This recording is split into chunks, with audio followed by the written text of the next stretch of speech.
Es el SCP número 008, se clasifica como Euclid.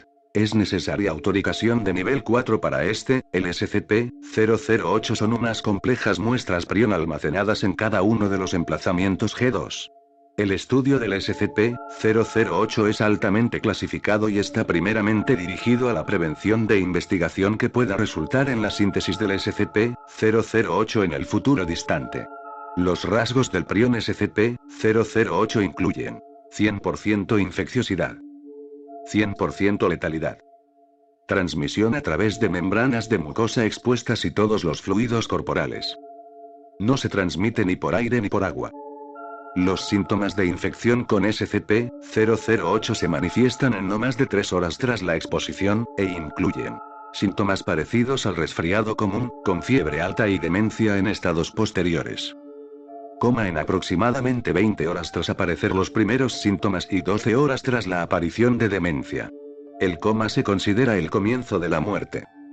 Un período de necrosis celular esporádica, que parece gangrena. El tejido superviviente asume su función original y es altamente resistente. Los glóbulos rojos incrementan la capacidad de almacenamiento de oxígeno de forma exagerada, resultando en una bajada de velocidad del flujo sanguíneo e incrementando la resistencia y fuerza muscular. El sistema nervioso y muscular no son afectados por el fallo total del resto de órganos durante varias horas.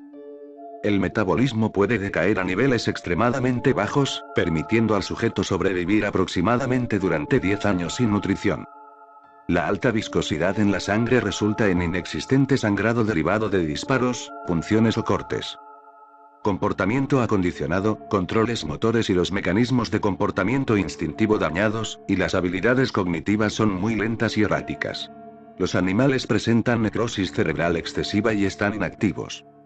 El sujeto puede adaptarse a su sistema nervioso dañado pero está limitado a sus actividades físicas básicas, incluyendo mantenerse en pie, balancearse sobre las dos piernas, andar, morder, agarrar y arrastrarse.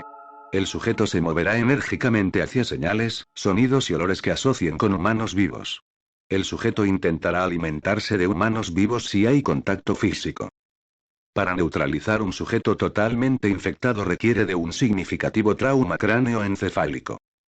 Hay fuertes evidencias que sugieren que SCP-008 no se forma naturalmente en la Tierra, puesto que las variantes de complejidad similar habrían desplazado gran parte del ecosistema. En 1959, una pequeña tentativa colaborativa con la USR para localizar los emplazamientos G2 y destruir el SCP-008 fue negociada tras su descubrimiento. El estado del SCP-008 bajo la custodia rusa tras la finalización de la tentativa es desconocido. Las muestras de SCP-008 son extremadamente peligrosas biológicamente, y se aplican todos los protocolos de seguridad relacionados. Las medidas de incineración e irradiación serán desplegadas en eventos de acción de la policía o militares, pudiendo resultar estas en la desmantelación completa de las instalaciones, una falla de energía, o cero comunicaciones provenientes de operarios o canales externos en un período de 8 horas. El período de cuarentena para que los operarios dejen la instalación es de 4 meses. Si ocurre una brecha de seguridad o infracción, las medidas de incineración e irradiación se desplegarán. Debe ser la política de todos los emplazamientos G2 el no preparar procedimientos de evacuación.